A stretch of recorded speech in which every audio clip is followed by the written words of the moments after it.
kita pasti punya lowest part ya. Titik terendah ya kan. Nah, apa sih yang membuat kalian bertahan sampai sekarang? Dari Meza dulu nih. Oke, simpel sih jawabannya. Alasan aku bertahan sampai saat ini ya untuk diri aku sendiri. Karena aku cuma punya diriku sendiri. Keluargaku boleh hancur, tapi masa depanku gak boleh hancur. Aku nggak tahu sebanyak apa beban kalian di rumah. Aku nggak tahu seberapa berantakannya kalian di rumah. Tapi kalau misalnya kalian lagi di luar atau lagi ngumpul sama temen, tolong buat enjoy your life, enjoy your time.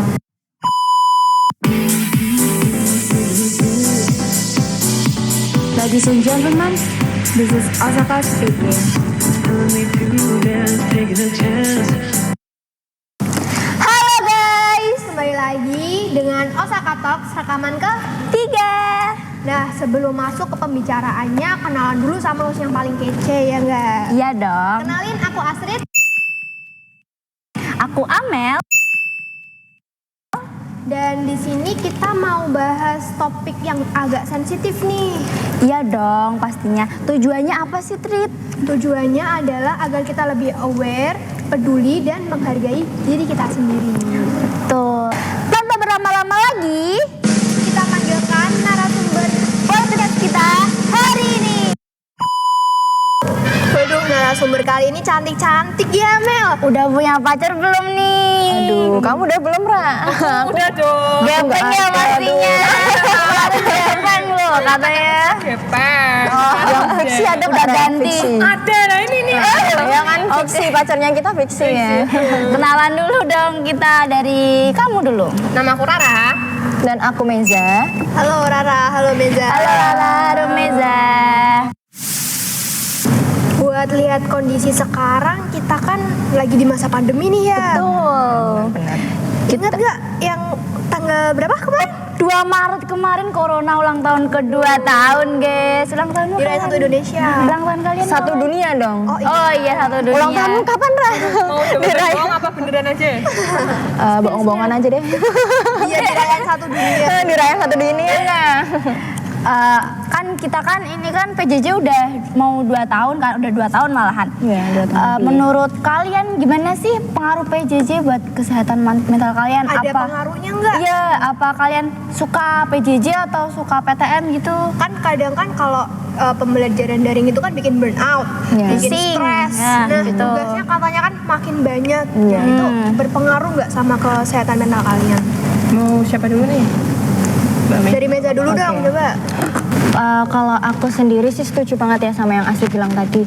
Aku ngerasa PJJ ini tuh kayak diperbudak banget gitu loh sama Tugas. iya, Tugasnya diperbudak banyak tugas. banget. Kayak banyak banget. Setiap mapnya tuh ada aja tugasnya. Deadline-nya juga mepet-mepet ya. Iya, kan? belum kelar tambah lagi gitu Belum kan. soalnya yang banyak banget tuh. Aduh, terus aku lebih suka PTM sih karena bisa ketemu teman-teman, bisa have fun ya kan. Kalau guru menjelaskan itu tuh langsung masuk ke otak gitu. Lebih Kalau mudeng gitu kan ya. lebih ngerti langsung, lebih gimana ya, nyambung lah ke otak gitu. Kalau PJJ tuh Kadang ada yang tidur ya, habis absen tidur. Iya, jujur sih aku sendiri pernah kayak gitu. Soalnya kayak aduh, Suntuk gak sih? iya, bosen banget, gak ada yang ngajak ngobrol, gak ada yang berinteraksi secara langsung, apa-apa online gitu kan. Terus di rumah gak pakai seragam, Ya, di betul. kamar ya Belum kan? mandi. Belum mandi. Pakai seragam Iya dulu, kan? pakai celana. Jadi kan rasa malesnya tuh bertambah Ya, gitu. Dan itu pasti timbun stres juga ya. Iya pastinya, apalagi belajar sampai malam, ngerjain tugas sampai malam, Di belum. depan monitor terus. Iya. Ya, itu Banyak banget. Nih nambah nih minusnya, nambah minusnya. Kalau kamu sendiri gimana, Ra? Kalau aku duain sih, duain kayak apa kata Duain. Ditambah lagi mungkin karena dikiranya PJJ belajar di rumah kali ya, terus jadi kita tuh santai gitu sampai hari Sabtu aja kadang ada ulangan. Iya, betul, Minggu Minggu. nanti ada deadline tugas. Kadang kan enggak jangan gitu dong. Maksudnya kita tuh hari sekolahnya kan Senin sampai Jumat ya. Jangan sampai ada ulangan, tugas yang dikasih hari Sabtu Minggu. Maksudku ya itu kan buat Weekend libur, gitu, ya. buat Iya. istirahat gitu. Quality Sama time teman. untuk keluarga. Apalagi ditambah kalau PJJ itu tugasnya banyak dan biasanya satu hari itu kadang nggak kelar. Bener banget sih. Jadi PJJ menurutku juga tambah stres, dan kalau Sabtu Minggu aja dipakai buat ngerjain tugas, ulangan gitu, kapan istirahatnya? Iya sih, betul. Mewakili suara Suara hati untuk seluruh siswa di Indonesia. pengertiannya. Pak Menteri Pendidikan. Iya. Senggol. Tadi disenggol beneran. Oke. Nah, karena itu kan dari PJJ itu tuh bisa menimbun stres. Benar kita kayak, aduh ya ampun ini gimana sih? Terus akhirnya kan jadi beban buat diri kita sendiri kan. Nah, dan kebanyakan orang kan kapasitas kita menampung beban tiap orang kan beda-beda ya. Ada yang bisa nampung beban banyak nggak perlu cerita sama orang. Ada yang apa-apa diceritain gitu kan beda-beda orang. Iya, beda-beda. Nah, kalau seumpama nih ada orang bebannya banyak ke psikiater atau ke psikolog, stigma orang Indonesia kan kalau lihat kayak begitu langsung dicap orang gila. Tanggapan kalian yang kayak gitu tuh gimana sih tentang stigma masyarakat Indonesia yang tersebut? Oke, kamu dulu Ratu apa? Buat kadang tuh kita kalau mau cerita ke orang, kita pasti pilih-pilih orang juga, dan biasanya kita punya temen yang gak bisa gitu buat dijadiin teman cerita. Kalau sampai misalnya kita nggak punya temen, kita tuh harus cerita kemana sih kalau bukan ke psikiater, psikolog yang nggak cuma kadang kasih advice, saran, tapi kadang kita juga butuh cuma butuh didengerin gitu. Kadang ada temen yang nggak dibutuhin sarannya tapi itu nyerocos aja. Itu kadang bikin bad mood sih. Itu benar. bikin aku nggak butuh saranmu, aku cuma butuh didengerin toh. Dan stigma masyarakat tentang orang gila, wah kamu nggak pernah yang ngerasain kayak ada di titik bawah terus nggak tahu mau cerita sama siapa, sampai akhirnya kita cuma butuh seorang yang bisa Tenaga profesional ya. Lebih profesional. Tahu pasti psikiater, psikolog kan tahu ya rangkaiannya harus gimana. Pokoknya psikiater, psikolog menurutku tuh alternatif terbaik sih. Membantu banget sih. Iya benar. Dari Meza sendiri?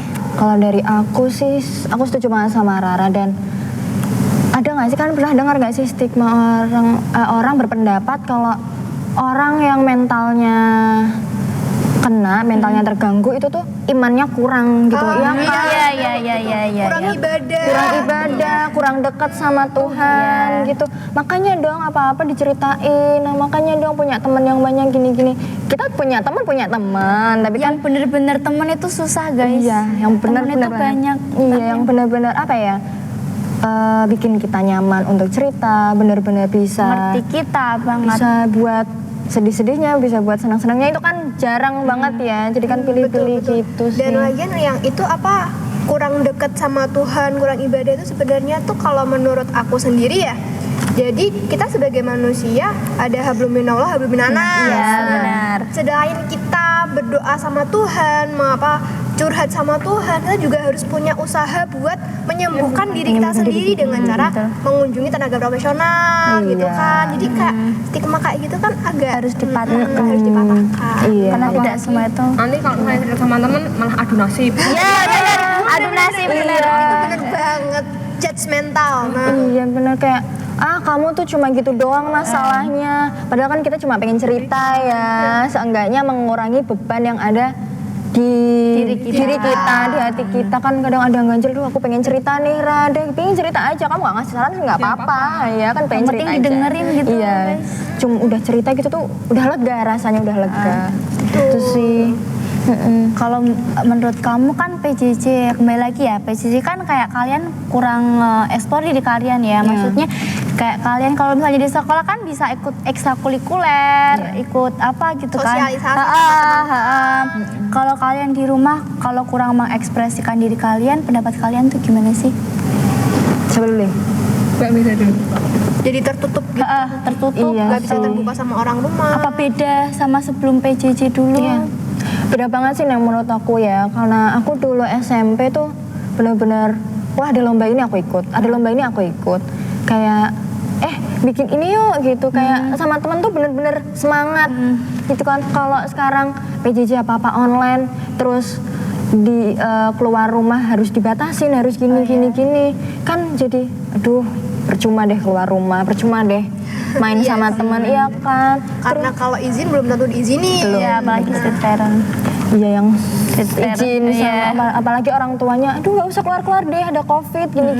Iya sih kita ngerti ya pasti ada covid, tapi Selama kita mematuhi prokes. Iya. protokol iya pasti insya Allah terlindungi gitu. Dari Rara nih. Kalau aku sendiri waktu PJJ yang kita PPKM kita mengharuskan buat di rumah, aku lebih kenal sama diri sendiri sih, kayak apa mauku, apa tujuanku. Aku lebih Iya, betul. terbuka sama orang-orang di luar. Kan ada tuh orang-orang yang semakin di rumah rasanya semakin nggak bebas, terus habis itu ada perekonomian yang nggak tertata. Iya. Aku semakin ngerti, oh ternyata ada ya orang yang nggak bisa, oh ada ya kejadian kayak gini tuh ada, beneran ada ya, Ada hikmahnya. ada hikmahnya.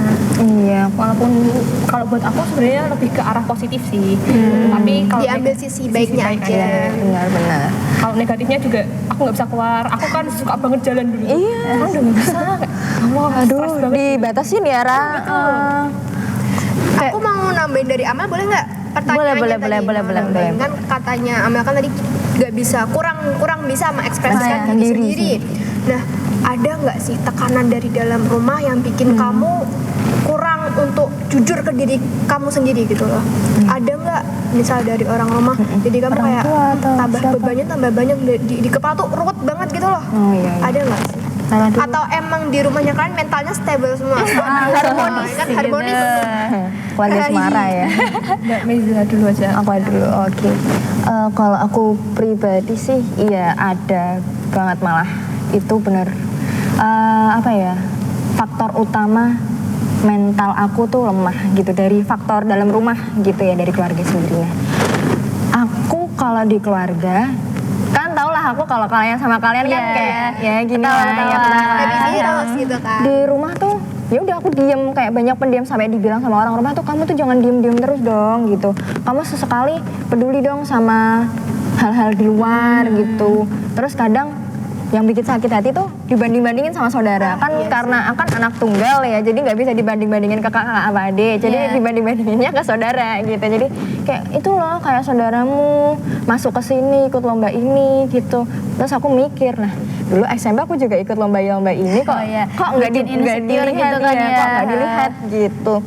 Terus jadi nggak bisa jujur sama diri sendiri sih, iya. Jadi kalau aku ngerasa tuh aku capek banget, tapi aku udahlah nggak apa-apa, aku paling cuma kecapean doang. Padahal emang nggak boleh ya kayak iya, gitu. Padahal ya aku tahu ya, alhamdulillah aku setuju sama pendapatnya sama yang Rara omongin tadi, lebih jujur sama diri sendiri, lebih ngerti. Tapi di sisi lain aku juga masih belum bisa jujur gitu loh. Jadi masih 50-50 ya, masih 50-50. Iya. 50-50 gitu ya. Ribet banget ya ngomongnya. Terus apa lagi ya? Kadang kalau gitu tuh sebenarnya kan untuk pencapaian kan setiap orang beda ya Iya. pasti. Jadi kayak nggak usah terlalu dipikirin sih kalau saran aku kan. Kalau orang lain udah lari, kita jalan pelan-pelan aja nggak apa-apa Iya. karena pasti bakal sampai Ada punya kan. keemasan Iya. masing-masing ya kan. Iya, aku sendiri sih punya Cuman udah karena punya mana ya? ditekan sama Iya, bener. keluarga. Udah jadinya, punya, kita tuh sebenarnya udah punya pendirian, oh aku mau kayak gini.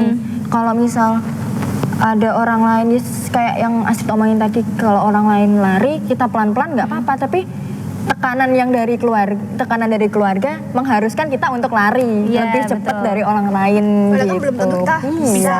belum tentu juga apa yang dilakukan orang lain itu bisa tercapai gitu. Iya betul. Karena melihat satu sisi aja. Iya, gitu. karena Jangan sebelah pernah lihat mata. satu sisi aja. Start setiap orang kan beda-beda. Beda-beda. Iya, benar. Iya. Ada start jongkok, start Olahraga dong Bu, itu beda lagi. Bucus silahkan dijelaskan ya. Kalau dari Rara sendiri, But first of all, aku dibesarin sama lingkungan yang baik, keluargaku, teman-temanku, dan ini bikin mental healthku selalu baik-baik aja. Waktu aku bilang aku baik, mental healthku baik, itu beneran ya baik gitu. Nggak ada masalah yang bikin aku stres, depresi, capek batin, nggak ada. Tapi aku punya teman-teman yang nggak 1, 2, 3 orang yang punya masalah sama mental health unstable. Itu aku ngerasa aku harus banyak bersyukur dikasih keluarga yang baik, teman-teman yang suportif, karena menurutku itu sebuah privilege yang nggak semua orang bisa punya. Entah ada keluarganya yang bermasalah atau teman-temannya. And that's why I'm surrounded by people who have many problems in their life, and I'm trying. When I'm with them, they are with me. I'm trying to make a good moments with them. Aku nggak tahu sebanyak apa beban kalian di rumah. Aku nggak tahu seberapa berantakannya kalian di rumah. Tapi kalau misalnya kalian lagi di luar atau lagi ngumpul sama temen, tolong buat enjoy your life, enjoy your time. Bukan maksudku buat nyuruh kalian buat pura-pura bahagia, enggak. Tapi di rumah ada hal yang nggak bisa kita lakuin sebebas dan se-ekspresif kita waktu di rumah. Dan di luar itu jadi ajang kita buat nyari apa yang namanya kebebasan, apa namanya kesenangan, lebih bebas untuk lebih ekspresif gitu. Dan aku ngerasa kayak wah, di situ aku harus paham banget apa arti kesatuan, apa arti mental health yang baik itu kayak gimana. Karena mungkin aku emang nggak bisa ngerasain gimana ngedown banget, tapi aku punya teman-teman yang nggak 1-2 orang pernah self harm, suicide, pernah nyoba buat suicide gitu. Iya. Keren sih. Keren ya. Iya, keren banget. Tersentuh saya. Pengen nangis gak sih? Karena nggak semua orang punya privilege seperti itu ya. Nah, dari pertanyaan-pertanyaan tadi nih, kan kita pasti punya lowest part ya. Titik terendah ya kan. Nah, apa sih yang membuat kalian bertahan sampai sekarang? Dari Meza dulu nih. Oke, simpel sih jawabannya. Alasan aku bertahan sampai saat ini ya untuk diri aku sendiri. Karena aku cuma punya diriku sendiri. Keluargaku boleh hancur, tapi masa depanku gak boleh hancur. Keren. Kalau Rara? Aku sama sih kayak Mbak Meza. Aku cuma punya aku. Aku masih pengen masuk di kampus ternama UGM. Aku pengen jadi wanita karir yang sukses, pengen kaya raya, dan masih banyak keinginanku yang lain. Kita aminkan sama-sama guys. Amin. Oke, sekian sharing kita hari ini. Dan ingat ya, kita harus bisa menghargai dan memanusiakan diri kita sendiri karena semua perasaan itu valid. Oke, see you di podcast selanjutnya. Stay safe, Stay healthy and stay with me.